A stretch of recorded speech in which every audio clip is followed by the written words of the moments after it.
Welcome to Never Quiet the Podcast, the number one motivation and mindset platform on earth, man.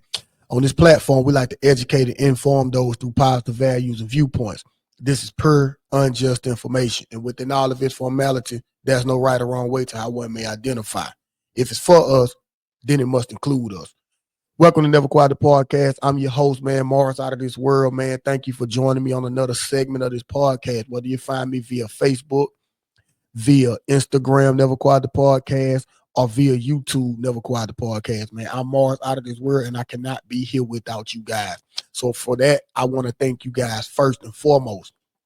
And another thing before we go off into this segment, man, I want you to know that it's a ticker going at the bottom of your screen. That ticker says Ask Morris1 at Gmail. Ask Morris1 at Gmail. What I would like for you guys to do is to tune in and send those questions, concerns, anything that you want to see on the show, any topic that you want on the show, anything that you want me to dive into, and you want it to be broadcasted on this show. You can get those concerns and those questions, comments over to askmorris1 at gmail.com. Also, if you have a business and you looking for sponsorship or anything like that, and you want to be on the show, hit me over there as askmorris1 at gmail.com. Looking forward to doing business with each and every one of you. And once again, thank you. I'm nothing without you guys. And continue to tune in as we on a journey to make this thing grow. And today's subject of matter is I want to talk about something, man. Today's subject is going against the elites. Yeah, I said it, going against the elites. And I want to break down and dive into a few things that's been brought to my attention via internet, right? And everything I'm going to talk about today are things that is basically public information, right? Basically public information. So this is nothing that I'm speculating on. These are public truths, right? Things that have been put out there for the public to know, right? And so we're going to get all into that subject, man, going against the elites. And so my first subject matter today, man, when I'm talking about going against the elites, I really want to speak about from the term of Sean Diddy Combs, man, Puff Daddy. We want to talk about him, his legal issues that he's going up against the elites for. When I'm talking about going against the elites, I kind of want to break it down into the aspect of, is there going to be any backlash? Who's to blame for this? Right. So sort of these things. Also, man, we want to talk about LeBron James and his friend trying to raise $5 billion. Like that's 5 billion with a B, to create this other league across seas, man. I want to talk about this in reference to some other things, man. So before we get all the way deep down into it, man, I just wanted to break that down and to have you guys to understand what this show was actually entail, right? So that's what this show is about, right? Okay, man. Going against the elites. Last year, 2024, right? We started to see we started to see the world and the world come crashing down on Sean Diddy Combs, right? So first thing first, we want to go back into the endeavors of into the things that was said before everything start crashing down on him. All of the sex allegations, the quote unquote Diddy parties, and all of these matters concerning and that was surrounding his sexuality and him having certain sexuality issues with certain men and women inside the music industry, right? So that what we want to talk about today, man. And we're gonna just start there, man. I was one of the people that were always on Diddy's side because I never felt, and I still have no reason to believe this. Like I haven't seen any sex tapes or anything of that nature. So I'm just going to go on the record and say I don't believe. I don't seem to believe or see, you know what I'm saying, to believe that this man is anything of a homosexual. I don't believe that. Maybe he is, but I haven't seen the proof. Neither am I looking for that proof, right? Because I just feel like that's his sexuality, and I don't want to dive into that. But what I'm saying is, over the years, we have always heard these things to be in question, right? And so back in May, right? back in May 2024, it was a video that came out that actually happened. I think they said a video took place in October of 2016. And that's a video of him assaulting his former relationship partner, Cassie, right? I don't even know her last name, but I just know that they had some form of intimate relationship via business, via sexual, or were they even in a relationship together? I think they were in a relationship together at some point. And I was one of the ones going out on the limb and saying, oh, I didn't believe he did that. But, I had to take back my quotes and my remarks from saying those things once the actual video went public of him assaulting the woman. Now, I think they said this video took place in a hotel lobby, hallway lobby, quote unquote, whatever it was, right?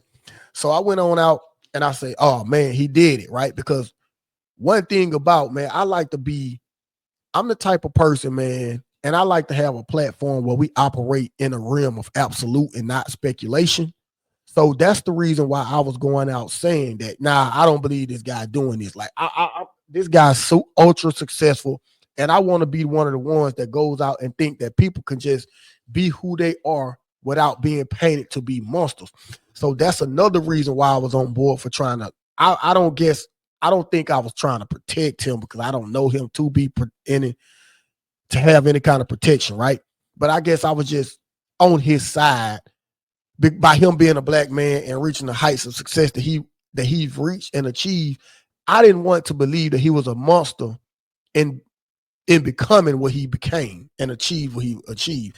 But once the video footage came out, and it was no speculation, because speculation is he say, she say. Even if she got up there and said that he did this, I'm still not going to believe it. You know why? Because there's no video evidence.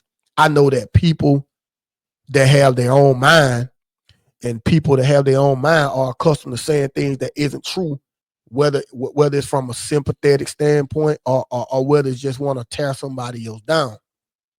So, and I also know that once two people are involved sexually and contractually, right, that you never know what could have went wrong when one of those transactions didn't satisfy either party. So that was another reason why I was on board for just going out there, just saying that I didn't believe that he did these things, right? Until I saw the video footage. Now, once I saw the video footage, man, I can't unsee what I've seen. That was fucked up. Yeah, you know what I'm saying? I think that was wrong. And let me go back to him coming out publicly and saying he didn't do anything wrong. And when he came out public and trying to defend himself from those allegations of him mistreating or assaulting this woman, I was like, hell yeah, come out and just stand on your truth, man, because I know it's so many times in America, man, that people try to tear the African American man down, right? And I don't want to make it seem like I'm trying to portray this thing or push a narrative on race either way or the other, but I just know we live in America, man, and I know how this shit works. Well, I see how it works, right? When you're talking about successful black men. So now I'm like, damn, as the time goes on, going on with this Cassie shit, right? And back, like I said, back in May 2023, I think it's 2024 when that tape popped out, right? I think it's 2024 when that tape popped out. And so everybody going back before that was like, yeah. He done, he this, he that. And so I was hearing that Diddy had a dispute with Diageo, right? The liquor brand that he was invested in, right? So from my understanding, Diddy or Diageo approached one another back in 2007, right? And it said that he signed a deal to promote Ciroc, right? This is the Diageo. Ciroc is a brand, is a line of alcohol that the Diageo brand owns, right? And they own many liquor names, high-end liquor, right? So some type of way a deal was reached for him and Diageo to start doing business together where he would promote Ciroc, right? It was so big that Diddy, that everybody around thought Diddy had 100% full ownership of Ciroc. Me going through things, I'm not even saying that's what something he said, but the way he was pushing that shit, man, is just in front of everything that Ciroc was doing. He was getting it on board with the black culture. He was switching it over to the Latina cultures, the whole pit bull thing. And everybody was involved with Ciroc at one point, right?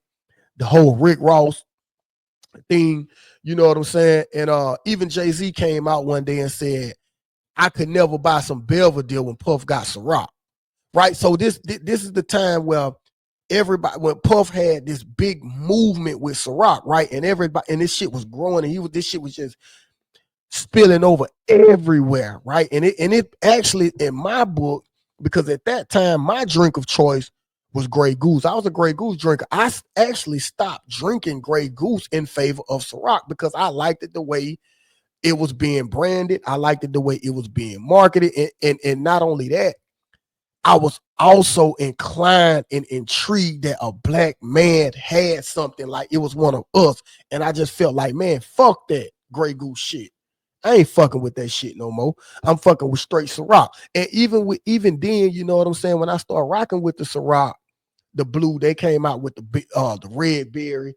They had the peach mango, I believe that was. They had the watermelon, the green apple, man. It was just so many fucking flavors that he was coming out with, right? And it was like, man, he on a roll with it. And it to me, it had the vodka industry, quote unquote, in the chokehold. At least it had that quote unquote in the chokehold with us in the African American culture, right? And so I was just so happy, man, for one of our people to be so involved with something so successful. And that's the reason why I stopped drinking what I was drinking in favor of Ciroc. I even started thinking the shit was better. You know what I'm saying? That's how you can get, man. Shit can manipulate you in your psyche so bad that if you start liking something, you would think like, man, how could I ever even start fucking with that shit over there? This shit over here is what's popping, right? And so it'll have you going against everything that you really thought about. Everything else was good, man. You were like, man, that shit ain't fucking with this over here. So yeah, that's the reason why I start rolling with Ciroc, man. After that time, like I said, they got in bed with each other, and they approached him, or either he approached them to start promoting the Ciroc line, right? And moving right along through that timeline, right? Business is good, right? Did it ultimately eventually becomes a billionaire? You know what I'm saying? And back in 2013, Diddy and Diageo had another venture, right? That's when they purchased DeLeon. And from my understanding, the Combs Diageo purchase of DeLeon was something of equal partnership. So we just gonna go on out there and say 50-50, right? So just say that it was 50-50 partnership, right? I don't know how much money was put in from either party or whatever, but I'm just gonna say it was 50-50 ownership of the rights, and I guess the proceeds of DeLeon, right? And so from 2013 up until 2023, right, it seems like this was a great partnership. Ciroc on the rise. It's still, I believe, to be at that time to be the number one vodka out. And going to 2013, they go into this other joint venture when they purchased DeLeon. And man, he did it just get in front of this thing, the DeLeon tequila, man. He just started pushing. Right? I think it was back in 2022 when DeLeon really just 2021, 2022. I really can't remember, but I just know DeLeon was everywhere, right? DeLeon was everywhere. You had that DeLeon Gold and you had that DeLeon Silver, and that shit was everywhere. The stores couldn't keep it, right? He got half of the city girls involved, Young Miami, man, and he just started pushing it for her genre of people. And when she started pushing it for her genre of people, you know how women do. They just support each other by the masses, right? And so we arrive at 2023. And remember, man, the whole timeline from 2007 2013, now we at 2023. So apparently this had to be some great partnership endeavors, right? This was a great joint venture for both parties, whoever all was involved, right? But then 2023, man, things start to spiral out of control. So anywhere between 2013, we'll just say 2013, up until 2023, right? Things start not going right, right? That's when they say he sued Diageo, saying that they didn't invest in enough into the ventures he was a part of. Wait a minute. Here we go again. It says the ventures he was a part of, right? And then once again, all of these are facts, right? So we go back into the whole Diageo thing, the promotion of Ciroc, the purchase of DeLeon with the 50-50 ownership rights. So now Diddy come back to the table. He want to sue the people that he in bed with. Whoa. And the merits of the suit, right? And the merits of the suit stated by Sean Combs was that Diageo, the liquor owner, home base here, right? He was saying that these people did not invest enough in the ventures that he was a part of. Now, wait a minute here. From 2007, you was in bed with these people to 2023. 207, 2023. That is almost what that is. That's a 16-year span of partnership, right? We're just going to say a 15-year partnership because I think in 2024, somewhere around the partnership ended, right? Through court proceedings or whatever. So now we're going to fast forward, and that's why I bring this thing up to when I say going against the elites, right? So now all of this shit about Diddy sexuality that people was trying to come out but then nobody knew about. They said Diddy was a powerful man. He had this person knocked off. They say he had somebody car blew up.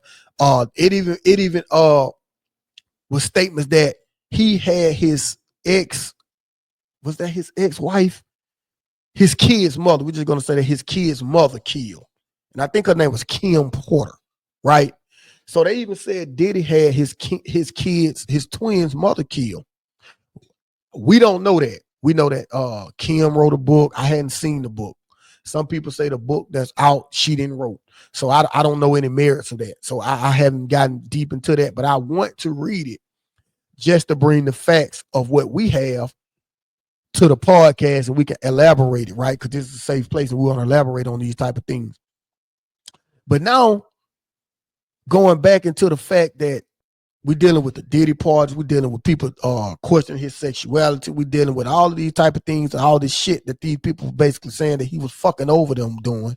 None of this shit was coming about, right? So now, fast forward back last year, this tape pop out. Cassie on the record suing him.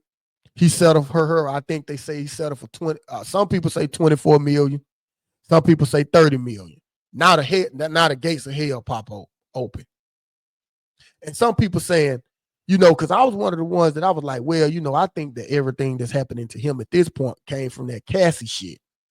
But see, then some people got to get in my ear and say, well, now, he was suing that liquor company over there. And I was like, man, that man, I don't think so.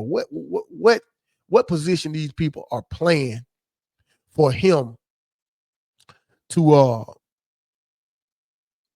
be accused of all this shit, right? And everybody was like, yeah, man, he tried to sue that liquor company, this, that, and other. So now as I look back, man, and I think about it, like, was Cassie enough to really get Diddy where he's at? And over all of these years, going through all of these years, man, at first I was one of the ones to be like, I was one of the ones going out saying, yeah, man, she did it.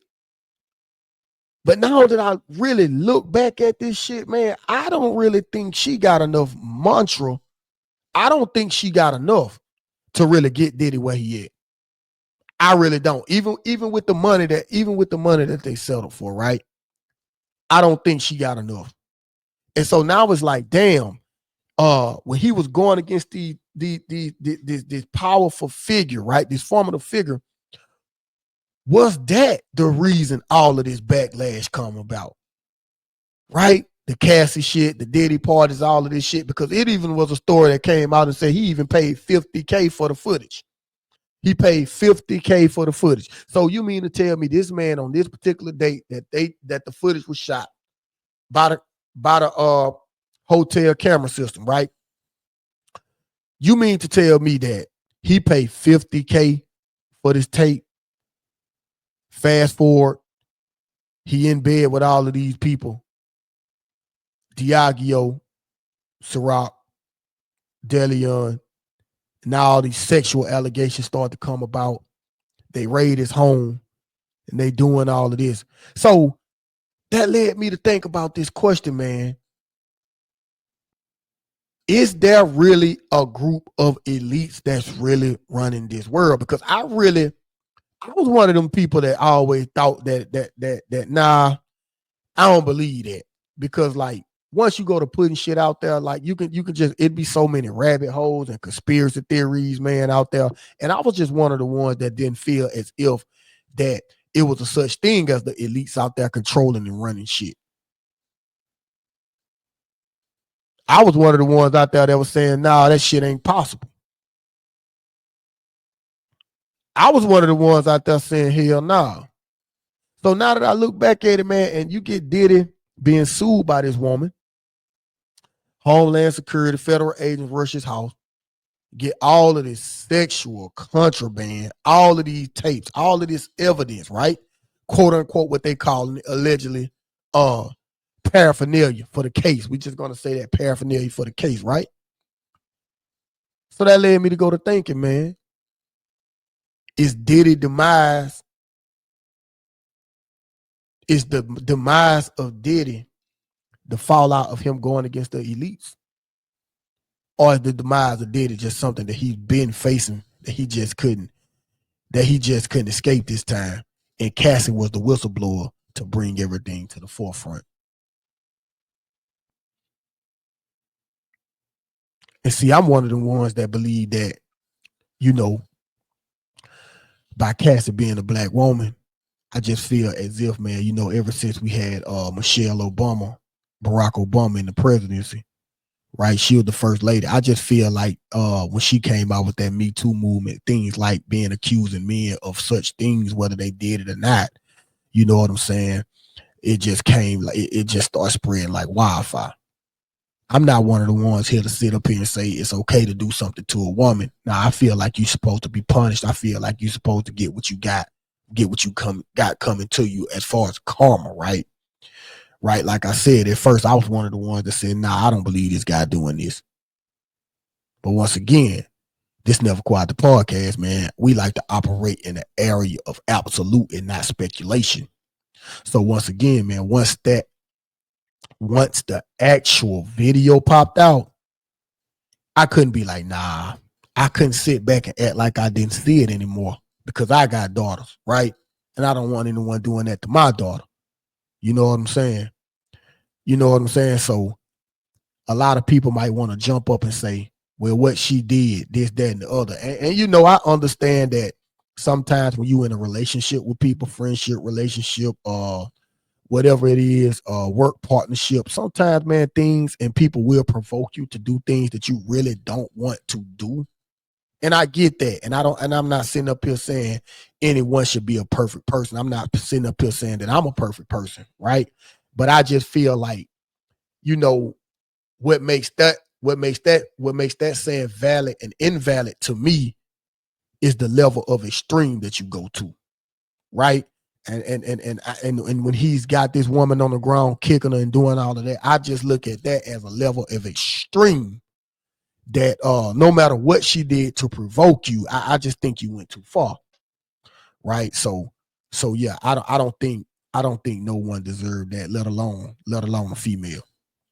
Once again, man, this Never Quiet the Podcast, man. You're rocking with your boy Mars out of this world, man. At the bottom of your screen right now, you see a ticker going across the bottom of your screen. That's right. It is a ticker. It says askmars1@gmail.com.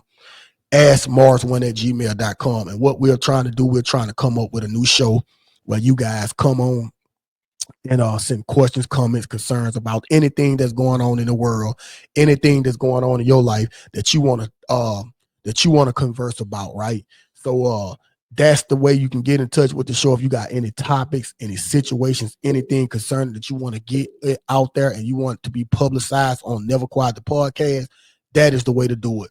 Also, if you want your business, your service-based business, being able to reach new heights and new customers, that is a way you can go and get your things over there and where we could talk business about that. AskMars1@gmail.com. AskMars1@gmail.com.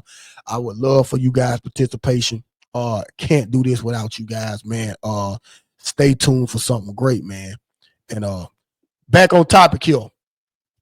As we get back on topic, man, with this subject, man, going against the elites, man. It was published a few days ago, right?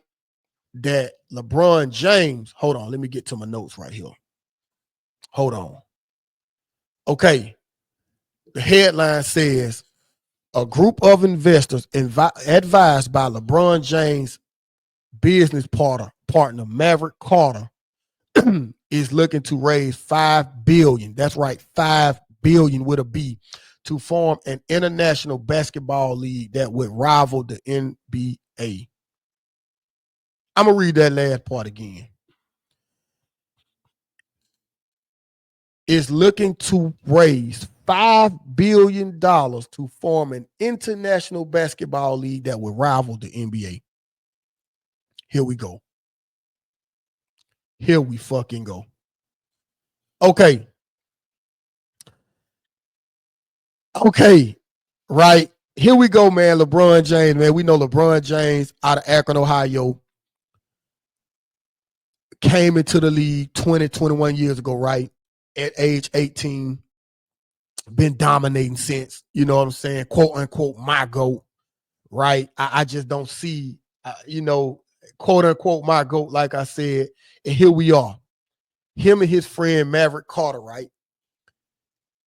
They are trying to raise $5 billion. $5 billion, right? To create a league, international basketball, that's going to rival the NBA. So when I first heard that, it brought me to the Diddy situation, right? It brought me to the Diddy situation. And I went to thinking about it, like, right? Because now it's like some shit starting to move for me. Like LeBron James, who's never been in question about anything foul, fucked up on his record, right? Just all around, quote unquote, a good guy, right? And now him and his business partners are trying to raise $5 billion to create an international basketball league that's going to rival the NBA. Okay, here we are. LeBron James been the face of the NBA for 17, 18 years, right? Because I think when he came in, they had Kobe. Then after that, very swiftly after that, they moved on to LeBron. He held reins on that thing for years, right? So now we look at this, man. We look at a league that's been so great to Bron, right? Right. And me personally, first off, I want to go out and say this. I think what's going on here about the International Basketball League, I think that's a great idea. Yeah. I think that's a great idea. And the reason why I think that's a great idea, because so much of the NBA rules as far as scoring offensively and taking so much of the defense out has been relaxed because of the FIBA, right? The international basketball play, right? They're trying to get more guys and make basketball a renowned worldwide sport, right? So now you got the guy that's been in the biggest league on earth as far as basketball for so long. Him and his partners are forming up to create their own league to, guess what? Rival the league that he's been a part of for 20 years, right? And so that led me to understand some things, right? Now, going back to Diddy, like I said, all of these things were coming up with Diddy, right? Before the Cassie situation. He go up against the elites, right? The billion dollar brand Diageo, right? He's saying that they ain't treating him right. All this fallout, this massive fallout. The demise of Diddy. This massive fallout. Right? So many of us was on board saying Cassie. Right? But then now we can look back at it. Is it really just an opportunity for the elites to really just close their books and just get rid of this guy? Right? Because these are the people who have the funding and the resources to go dig up some shit about you if it is true. Right? These ain't just Joe Blows. So now I say that, you know what I'm saying, going back a few years ago with Deshaun Watson, well, he was telling the Houston Texans that he didn't want to be a part of the organization no more. Now, all of a sudden, all of this massage shit pop out. We ain't gonna go into that. But I just wanted to, even with Bill Cosby, it has been stories that he was trying to buy some type of network, and all of a sudden these rape allegations come up. Right? All of a sudden these rape allegations come up. Once again, Bill Cosby, a brand, black, successful man, trying to go up against the elites. Boom, landed him in prison. So here we go again. LeBron James, right? Him and his business partner looking to raise funding, right? They're expressing their interest to try to create this international game, right? Now, that led me to say this, man. If LeBron James and his friend is doing this, it has to be somebody that's smart enough, that's in his corner, powerful enough, that's in his corner to go up against the elite. Because I look at LeBron like this, man. I don't look at LeBron as a guy that do too much guessing. You know what I'm saying? I don't look at LeBron as a guy that do too much guessing. I think he a surefire thing, right? I think he's a guy that does his research, and I think he's a guy that has reached the level and the heights that he's reached because I think he keep people that's so quote unquote smarter than him around him, right? So now it's like, damn, who would be in LeBron James' ear to influence him and his business partner, Maverick Carter, to even think about creating an international basketball league? This got to be sexy to somebody else. And you know who it can't be sexy to? It can't be sexy to the NBA owners. Because these people in ownership have been winning so long, they understand that they can't throw good money at bad. Meaning, I'm not about to invest in something that's going to rival my company over here, and I might end up breaking even for nothing. Billionaires don't think like that. Right? So here we go again, man. Like, we know LeBron to have one wife, 3 kids. It's been that way for years. Nothing, no scandals, no speeding tickets, no getting drunk at the party, being told at home, no wrong place at the wrong time, nothing. We have known LeBron for 20 plus years to be the guy, to be the beacon of hope that you would want to model yourself after. Come on, man. This is a guy that went back to his hometown and built a school called I Promise, the I Promise School, right? So here we go, right? And I just wonder, like, over the few weeks, man, it's been a few things coming out here and there. They had the porn girl go on some podcast, and she said LeBron have NDAs, right? Cheating on his wife. I ain't saying it. She said it. Once again, we don't deal in speculation, but the only thing of absolute we have here, we have a human being sitting on a podcast saying these things. Did what she is now, is what she's saying, is it any merit to it? Is it any validity to it? We don't know. But one thing we do know, it's an absolute fact that she said it. Absolute fact. Then a couple weeks ago, you got Drake. Get what Drake say? My lawsuit against UMG is like Nike funding a sex scandal against LeBron and his wife. Now, why would somebody say that? Right? Why in the holy fuck would somebody say that? Fast forward to yesterday, because yesterday is when I got this information. LeBron and Maverick Carter advised by a group of people to raise $5 billion to rival an international league, to rival the NBA, going against the elites. If you're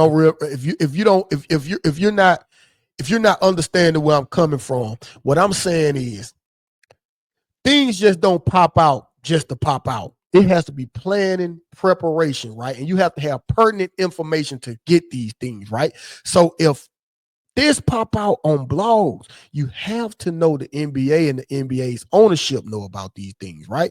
So now guess what? You got so many people coming out publicly now saying LeBron did this, LeBron did that. LeBron did this, LeBron did that.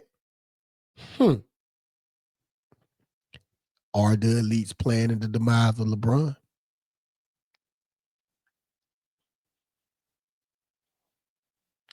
Think about that. Are the elites planning the demise of LeBron James, aka the King? He been good for too long, man. He's been good for too long, right? And I'm going to just go into a step further, right? Like I said, man, things just don't pop out, right?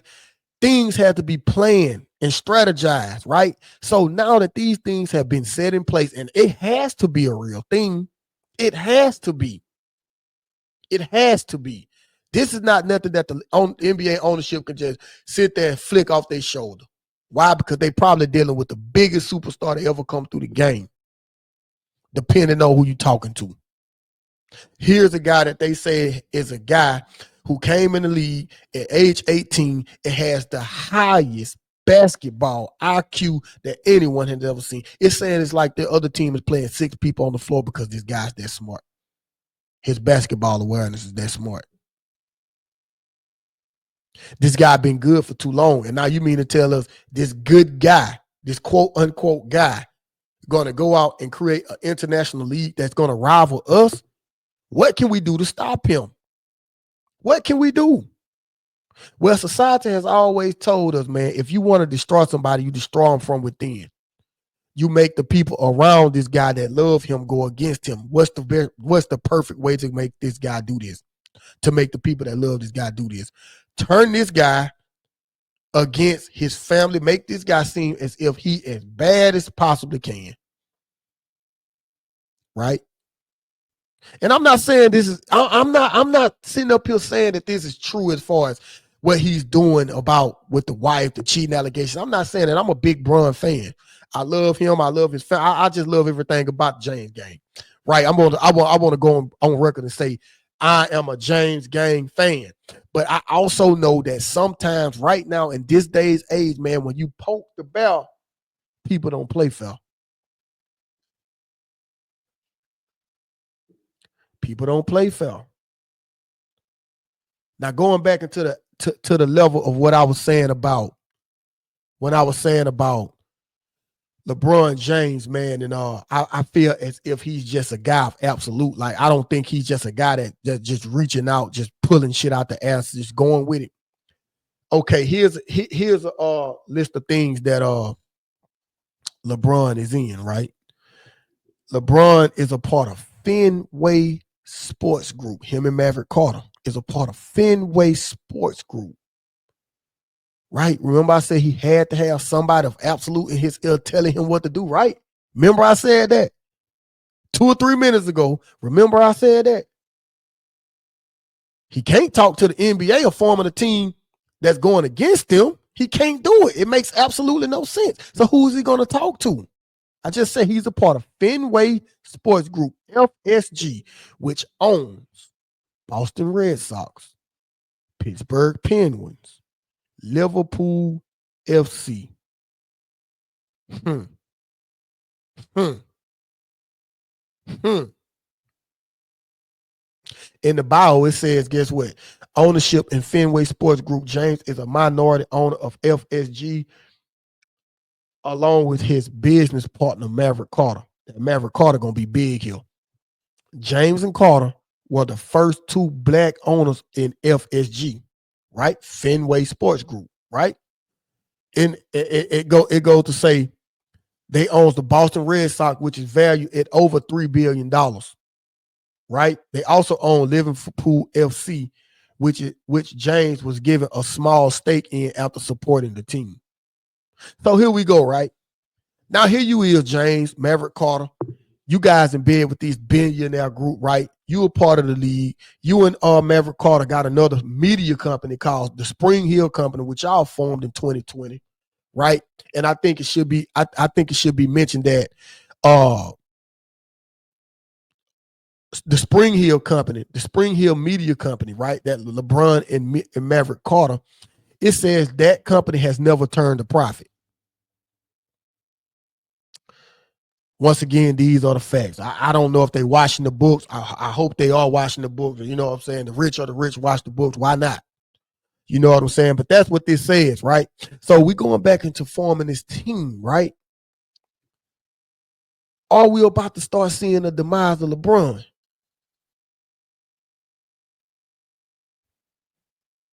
I went on and out there and said, man, you know, I'm one of the ones that like to hold serve, man, and believe that, you know, that a man with his brain thinking and the way he carry himself can go out and be anything he wants to be. And I'm a whole serve on that, right? But if all of these things, man, starting to come true, man, as far as the downfall and things go to spiraling out of control, man, I'm just gonna think that it's somebody from the top just trying to pull strings on our guy. You see what I'm saying?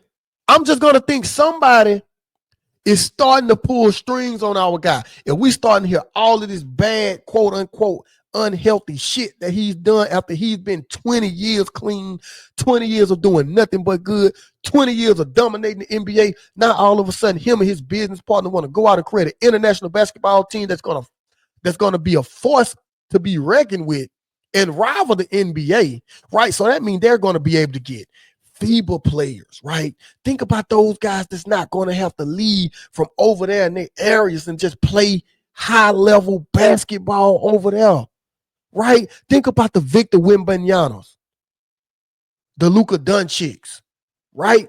The Shai Gill, the Shays, right? The Jokic's.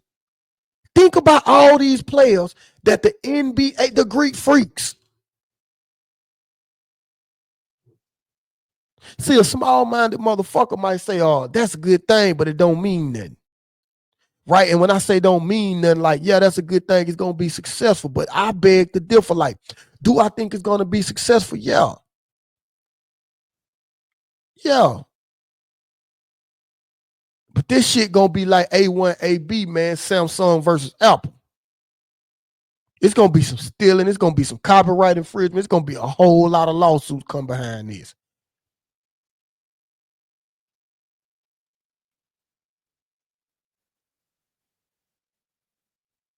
It's going to be some demise.